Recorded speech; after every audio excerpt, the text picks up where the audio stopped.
Hello everyone, welcome in today's class. बच्चों, आज हम फिर से आपका एक फिर से न्यू चैप्टर स्टार्ट करने जा रहे हैं। Okay, so this is your chapter number 4 and the name of the chapter is life in water. Okay, so बहुत सारे हमारे ऐसे एनिमल्स होते हैं जो वाटर में रहते हैं एंड प्लांट्स भी होते हैं बहुत सारे जो वाटर में रहते हैं। ठीक है, लर्निंग ऑब्जेक्टिव्स क्या क्या है हमारे? aquatic plants, second aquatic animals, third water pollution and its effects, next mosquitoes, last one is malaria and its prevention. Okay, ये सारे टॉपिक्स आज हम डिस्कस करने। Let's start.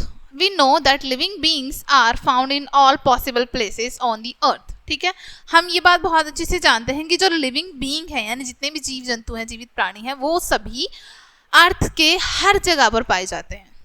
Okay, they are found on the land, under the ground, in water, in the air, and even in the icy condition in polar regions. ठीक है, अब यहाँ पर आपको बताया कि हमें हर जगह लैंड पर पाए जाते हैं ऑर्गेनिजम्स। ठीक है, लिविंग बींग्स लाइक ग्राउंड के अंडर, वाटर के इन, एयर के इन, और आईसी कंडीशन में भी जो हमारे पोलर रीजन्स होते हैं जहाँ पर बहुत ज़्यादा बर्फ होती है। In fact life is believed to have started in water. ठीक है, हालांकि ये भी माना जाता है कि लाइफ जो हमारी स्टार्ट हुई है वो कहाँ से हुई है? वाटर से। ठीक है, लेट्स स्टडी अबाउट इट। ठीक है, आइए इसके बारे में स्टडी करते हैं। First topic is aquatic plants. Plants that live in water are called aquatic plants. Aqua means water. जो plants water में रहते हैं उन्हें हम aquatic plants कहते हैं और aqua का means होता है water. Their body parts are especially adapted to live in water. ठीक है, उनके जो body part हैं especially adapt कर लेते हैं water में रहना। Plants that live in water can be grouped into different categories depending upon where they grow in the water. ठीक है, plants जो हमारे water में रहते हैं वो ग्रुप बना लेते हैं अलग अलग कैटेगरी में। डिपेंड होता है कि वो कहाँ किस तरह के वाटर में कैसे ग्रो करना चाहते हैं। Okay, next topic is submerged plants.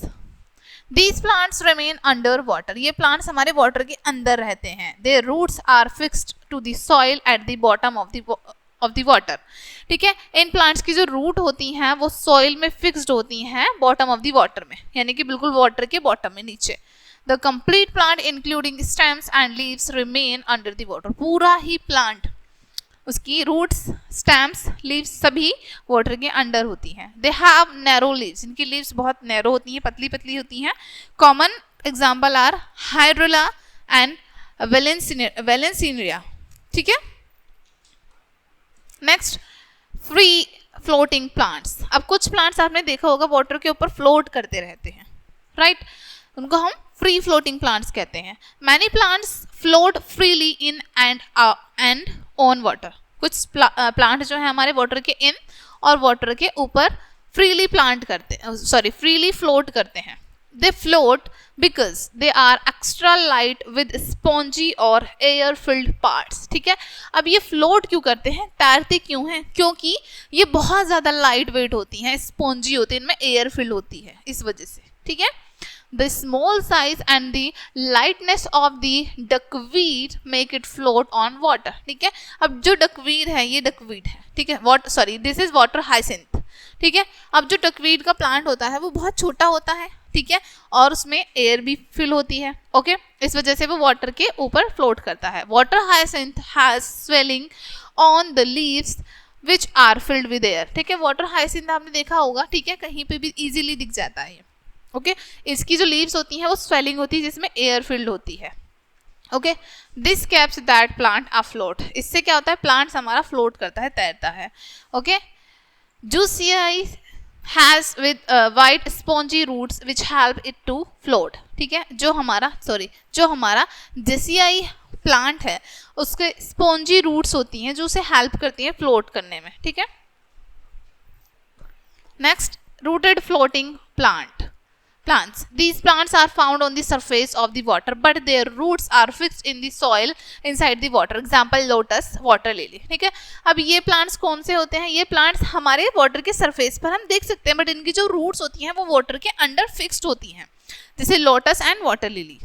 Such plants have hollow stems and broad floating leaves. इस तरह के plants की stems hollow होती हैं और जो leaves होती हैं वो काफ़ी ज़्यादा broad होती हैं. ठीक है. Next, emergent plants. These plants grow along the shore of a river or lake. Example cattail. अब ये जो प्लांट्स होते हैं ये हमारी रिवर या फिर लेक्स के शोर पर होते हैं, ज़्यादातर किनारे पर होते हैं. एग्जाम्पल के लिए cattail. Okay. Next topic is aquatic animals. Animals that live in or on the surface of water are called aquatic animals. ठीक है, ऐसे animals जो कि water के in रहते हैं या फिर water के surface के ऊपर रहते हैं उनको हम aquatic animal कहते हैं. Different types of animals live in water. Fish, amphibians, reptiles, birds and even mammals. ठीक है, अब अलग अलग तरह के animals होते हैं water में, जैसे fish हो गई, amphibians जो वाटर में एंड लैंड दोनों पर रहते हैं, रेप्टाइल्स हो गए हमारे, बर्ड्स और यहाँ तक कि मैमल्स भी. They have features that help them to move around in water. इनके पास कुछ स्पेशल फीचर्स होते हैं जो कि इन्हें वाटर के आसपास मूव करने में हेल्प करती हैं. Those that remain under water have features that help them to inhale the air that is dissolve in water. वो एनिमल्स जो कि वाटर के अंदर रहते हैं उनके पास भी कुछ स्पेशल फीचर्स होते हैं जो कि इनहेल करते हैं एयर को जो वाटर में डिजॉल्व होती है. ठीक है, उसको. Next, deep sea animals have adapted themselves to survive the constant cold, darkness and strong pressure of the water. ठीक है, अब डीप सी एनिमल जो कि सी में बहुत ज़्यादा डीप रहते हैं, ठीक है, वो अडेप्ट कर लेते हैं वहाँ पे सर्वाइव करना. वहाँ पे बहुत ज़्यादा कोल्ड होता है, ठंड होती है, डार्कनेस होता है, बहुत अंधेरा होता है, स्ट्रॉन्ग प्रेशर होता है वाटर का, वो सबको अडेप्ट कर लेते हैं. Some small fishes that survive in the deep sea have small, soft bodies with minimal bone structure to adapt to these conditions. ठीक है, अब कुछ छोटी छोटी फिशेस भी होती हैं जो कि इस तरह के एरिया में रहती हैं, बहुत ज़्यादा डीप सी में रहती हैं वो. ठीक है, बहुत छोटी बॉडी होती है उनकी, मिनिमल बोन स्ट्रक्चर होता है, बहुत छोटा सा बोन स्ट्रक्चर होता है, वो वहाँ की कंडीशन के अकॉर्डिंग उसको अडेप्ट कर लेती हैं.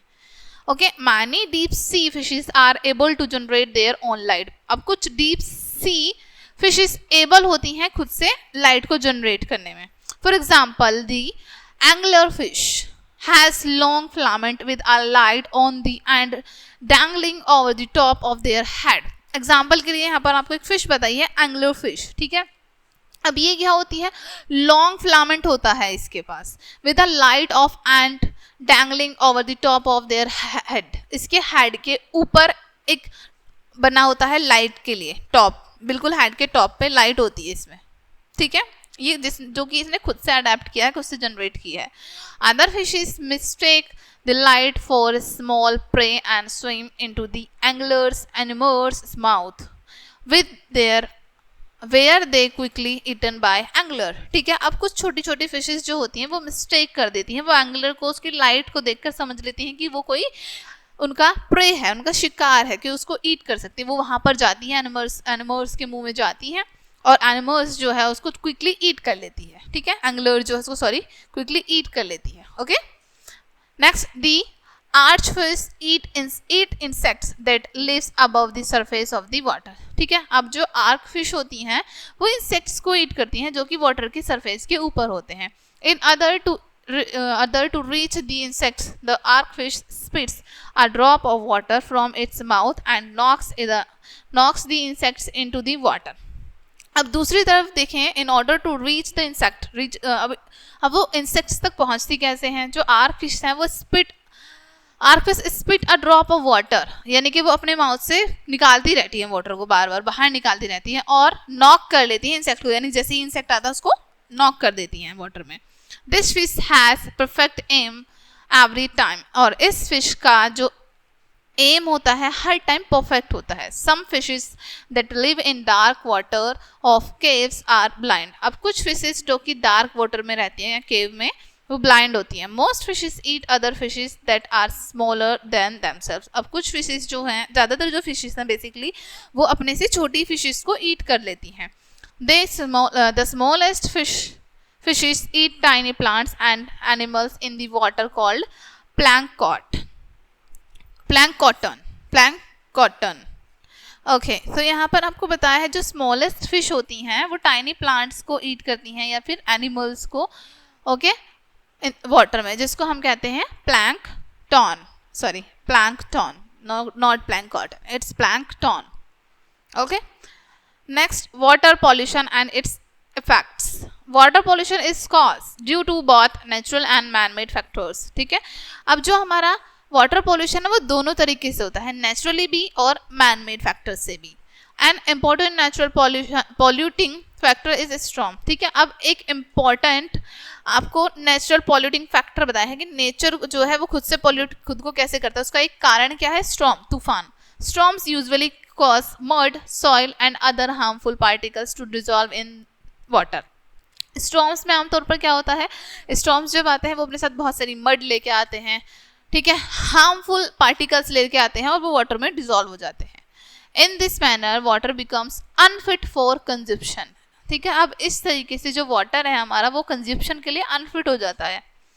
Okay, water pollution is cause by human activities. Water pollution किसकी वजह से होता है? ह्यूमन एक्टिविटीज की वजह से. Human activities that cause water pollution are. अब ह्यूमन एक्टिविटीज, ठीक है, जिनकी वजह से वाटर पॉल्यूशन होता है, कौन कौन सी हैं? Chemical waste from factories, household waste and sewage being dumped into ponds, rivers and lakes. ठीक है, केमिकल वेस्ट जो होता है फैक्ट्रीज का, हाउस होल्ड वेस्ट होता है, उसको हम क्या करते हैं? डायरेक्ट सीवेज के थ्रू पॉन्ड में डंप कर देते हैं, रिवर्स में डाल देते हैं, लेक्स में डाल देते हैं, right. Leakage from oil tankers. Oil tanker से जो लीकेज होती है उसकी वजह से भी बहुत ज़्यादा पॉल्यूशन होता है. Washing clothes and bathing cattles in rivers, streams, ponds and lakes. जब हम बात करते हैं रिवर्स में या फिर अपने केटल्स को बात कराते हैं या फिर अपने कपड़ों को वॉश करते हैं, ठीक है, तो इनकी वजह से भी हमारी जो पॉन्ड्स, रिवर्स होते हैं, लेक्स होती हैं, स्ट्रीम्स होती हैं, ये सभी बहुत ज़्यादा पॉल्यूटेड हो जाती हैं. Drinking polluted water causes diseases like jaundice, typhoid and gastroenteritis. Okay, अब हम जब ये बहुत ज़्यादा पॉल्यूटेड वाटर ड्रिंक करते हैं तो हमें अलग अलग तरह की बीमारी हो जाती हैं, jaundice, typhoid and gastroenteritis. Water pollution affects not only humans but plants and animals too. Water pollution ना सिर्फ अफेक्ट करता है ह्यूमंस को बल्कि प्लांट्स को और एनिमल्स को भी अफेक्ट करता है. Plants and animals that live in or use polluted water become weak and slowly die.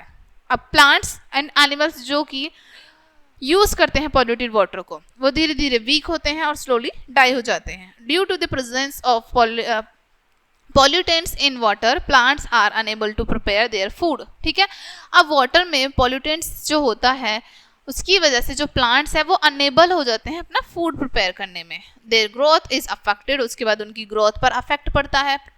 Animals consume their polluted water and become sick. Animals जो हैं पॉल्यूटेड वाटर को कंज्यूम करते हैं और वो सिक हो जाते हैं, बीमार पड़ जाते हैं.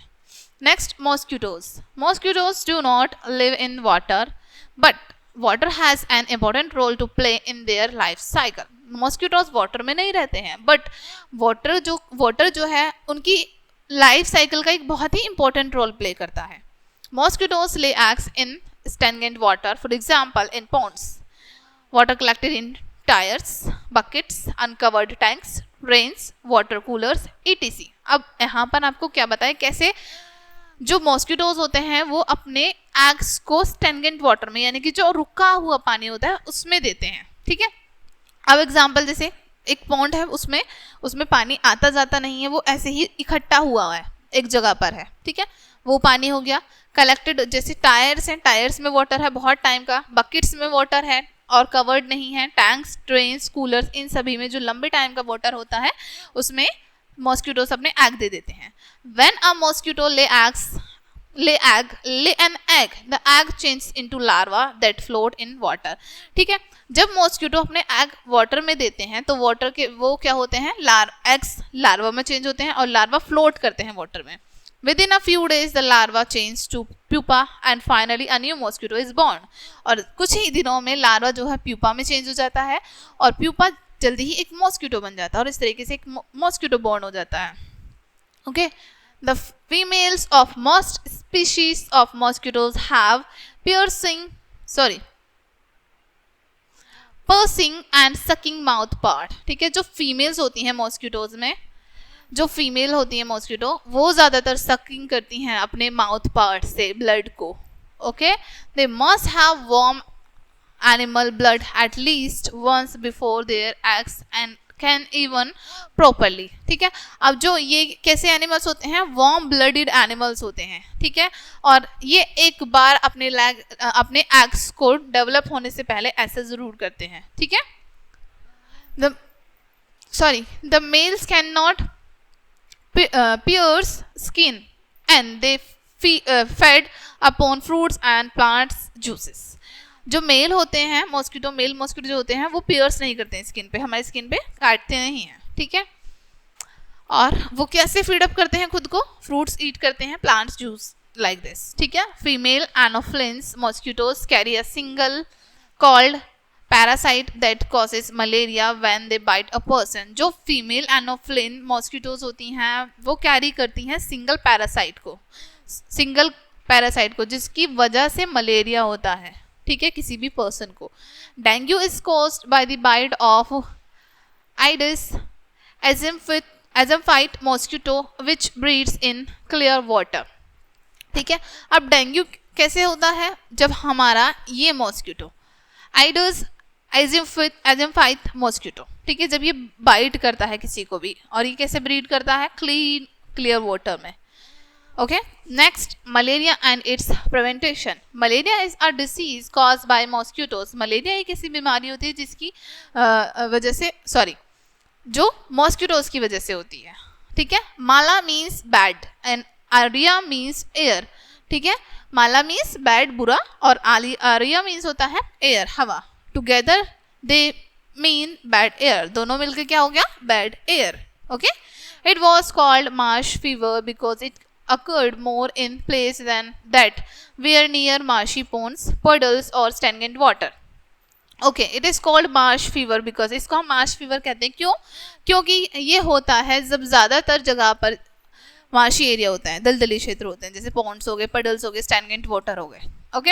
अ person suffering from malaria suffers from high fever, severe headache that can last up to several days. कोई भी व्यक्ति जो सफ़र करता है मलेरिया से, ठीक है, उसको हाई फीवर भी होगा, हेडेक भी होगा बहुत ज़्यादा, और ये several days तक होता है. Often accompanied by vomiting and convulsions. ठीक है. और अक्सर वॉमिटिंग भी होती है उनको. ओके. एंड कन्वल्शंस भी होते हैं. Okay. It is important to prevent the outbreak of dengue and malaria. ठीक है. बहुत ज़्यादा इंपॉर्टेंट होता है कि हम डेंगू को एंड मलेरिया को प्रिवेंट करें. ठीक है.